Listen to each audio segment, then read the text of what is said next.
I just got Jurassic World Dominion, so let's talk about it. Probably don't need to say this, but spoilers ahead, so click that like button and come back later. So this is probably the second best Jurassic World movie. Right next to Jurassic World, of course. My favorite character in the film has to be Dr. Lewis. The guy who talked to Dennis from the first Jurassic Park movie is back as the main villain in this film. Granted, it's a different actor, but he still looks just like him. He had the perfect combination of Dr. Ian Malcolm and Dennis to him. From the likability to Ian Malcolm's voice, to everything unlikable about Dennis. I love how he was even killed off just like Dennis in the first Jurassic Park. He even dropped the can full of dinosaur DNA that Dennis stole from Jurassic Park. Actually, how did he get that? Didn't it get lost in the park when Dennis died? I just kind of assumed it was destroyed with the island. I love how this film shows you that Dr. Root does regret some of his actions. I guess some of the events from Camp Cretaceous kind of rubbed off on him. I also love how this movie goes back to its roots and has no hybrids. Because of that, this movie really does feel a lot like the first Jurassic Park film. I personally had mixed feelings with the plot of the movie. Like, the story kind of goes everywhere. The first plot begins with a bunch of giant locusts eating a bunch of crops and damaging the food chain. But then that leads to another storyline where Macy and Beta, the daughter of Blue, get kidnapped.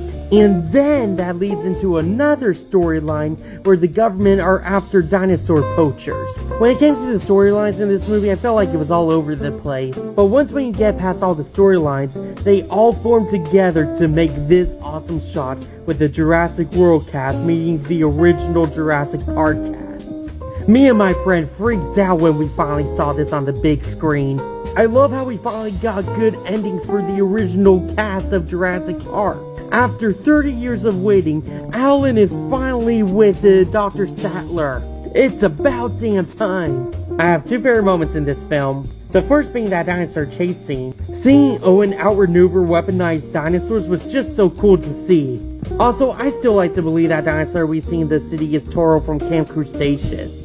And my second favorite part is when the Jurassic World trio meet the Jurassic Park trio. This was something years in the making and I loved it. I loved how well each of these characters interacted off each other. It reminded me a lot of how the three Spider-Man interacted off each other in No Way Home. It also leads to one of the coolest moments in the film, and that is when Ian Malcolm, who has a bigger role in this movie by the way, distracts a dinosaur just like how he did in the first Jurassic Park movie, only this time he throws the lights inside the dinosaur's mouth. The dinosaur breathes fire. Oh my god, the 10-year-old inside me screamed out of excitement. I give this movie a 7.9 out of 10, giving it a C+. Anyway, that's the review. Go down to those comments to tell me what you thought. Share this with your friends. And click that like and follow button. Keep up to date with all my latest content. See ya.